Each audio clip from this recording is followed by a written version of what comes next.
This week's Just One Quilt Stories with my friend Grace. We've both got a shared love of liberty. We used to go to the Lancashire Mill Shop when we were young. And also, you told me about this quilt and that it was away in a box in your home. So I'm very pleased that you've got it out to talk about it and tell us the story behind it. We grew up in a really lovely big Victorian house in Rottenstall, and there was 5 children. My mum and my dad and my auntie and my grandma. We also had loads of like stray cats and chickens and dogs and things. I think I'd always just loved making stuff. I used like plasticine, Play-Doh. I used to love like paper kits, paper dolls, all that sort of thing. So I was always doing something. I think it was a bit of a joke. That was always like making something or doing something and making a mess, which I'm still doing these days. I do remember it just being a really happy childhood. You know, we were really lucky that we could do that. My grandma had an old-fashioned Singer machine that she didn't really use anymore because she was in her 90s.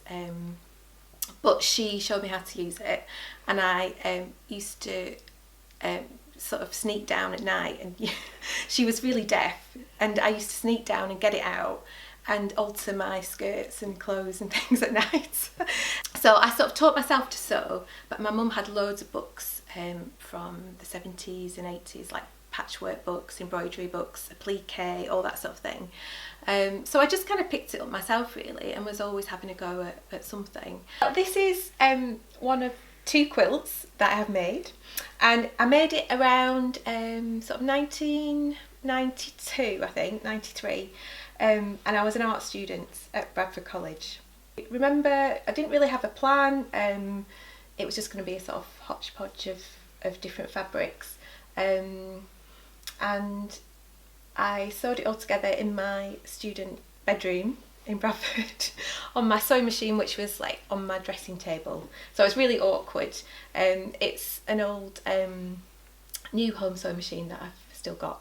I think I approached it in the way that I was approaching a lot of things then. It was just kind of have a go and see what happens. And then you used it Yeah, straight away. I used it all the time because it was really cold, damp, miserable. We didn't have any heating in our house, just like little kind of you know, sort of blow heaters. Okay. So yeah, it was quite an essential really. This one, and there's just one square of this.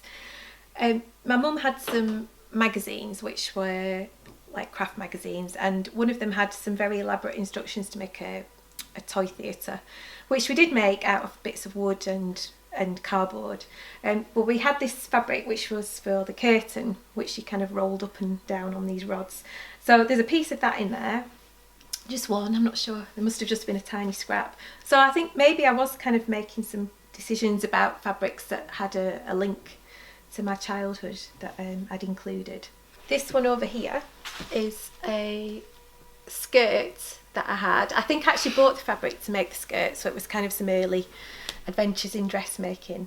And I was quite into purple at the time. I used to dye everything with purple dye on. This one here was a shirt that I had as well, I remember, which I think kind of went threadbare. So you could see I was into lots of paisley purple phase of my life. But it actually works really well with the other Liberty fabrics, I think. I really didn't have quilting skills as people have them now, and I don't even have those skills now. I just have quite basic skills. So if you look at how the binding's been put on, it's just a real disaster.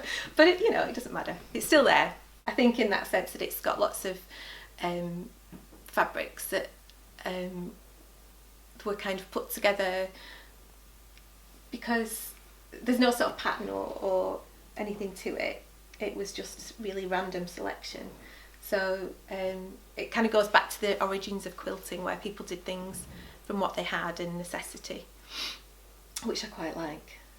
I did put it away when we had kids, just to kind of keep it safe. But now looking at it again, I think I might get it out. I think it's a shame to keep it hidden away. And it's, yeah, you still need it in Tom.